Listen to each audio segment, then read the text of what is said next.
A father stood alone in an airport terminal, a gun hidden in his boot, waiting for a flight to land.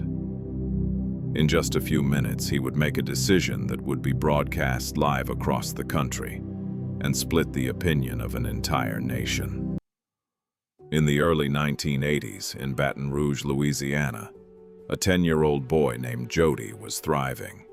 He'd found a passion for karate, and his instructor, a well-liked young teacher in the community, seemed like exactly the kind of mentor a boy in that situation needed.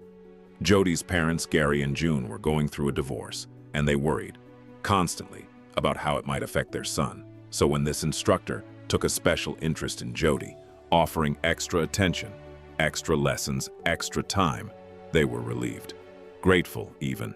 They had no idea they were watching a predator do exactly what predators do best: earn trust, one small step at a time. Over months, the instructor tested boundaries, quietly, carefully, patiently. By February of 1984, he was fully embedded in the family's life.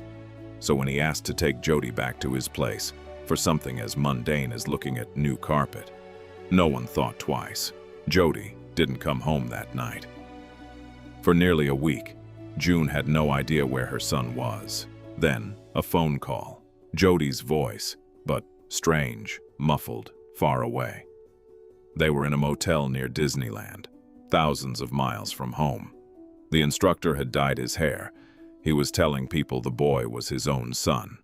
What he didn't know was that the FBI had already tapped the family's phone line. They traced the call. They found them. When Gary learned exactly what had happened to his son during that week, the full truth of it, something in him broke. Weeks later, at a bar, Gary overheard a conversation between a news executive and a stranger. The instructor was being flown back to Baton Rouge that night, arriving at 9:08 p.m. in police custody. Gary went to the airport. He waited by a row of payphones wearing a cap and sunglasses. No one recognized him. No one saw what was hidden in his boot. When the flight landed, cameras were rolling, a news crew there to capture the return of a man facing serious charges. They got far more than they expected.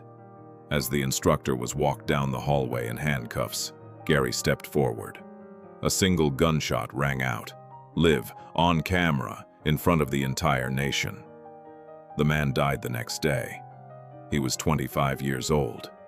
Gary was arrested immediately, and yet, across Louisiana and across the country, public opinion overwhelmingly sided with him, except for one voice that surprised everyone: his own son.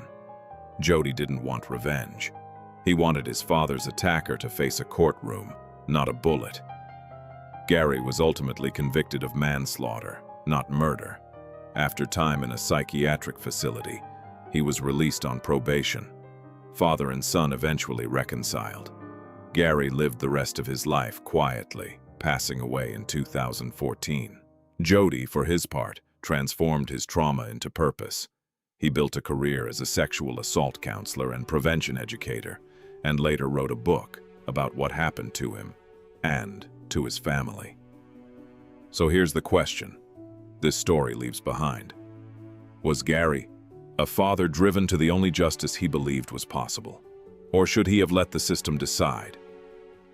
Let me know what you think in the comments. And if stories like this affect you, subscribe because there's a new one every few days.